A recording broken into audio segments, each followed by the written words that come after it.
Kumusta sa inyong lahat? Dito naman tayo sa vlog natin ngayong gabi sa Batang Quiapo. Pagkakataon, unang-una sa lahat, ito ay teaser video lamang para ma-update sa Batang Quiapo. Huwag kalimutan follow at subscribe ang channel. Salamat po. Si Olga at David ay nag-away naman dahil ito si David ay nakialam kay Olga ito kaya ito ay pinagsabihan niya ito. Si Tess at Regger ay nagkabangayan naman ito mag-asawang ito dahil tinanong kung maaga ba siya uwi ito. Si Don Ramon ay may lakad dahil makipagkita ito kay Don Ismail ito kasama si Tanggol.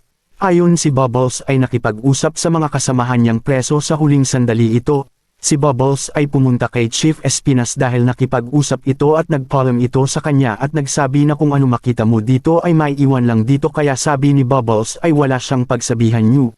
Nag-usap si Maka Santos at Chief Espinas tungkol kay Bubbles ito. At ayon di makapaniwala si Bubbles na makalaya na ito hawak ang papel ito. Ito si Olga na ina ni Bubbles ay nakita ito sa paglaya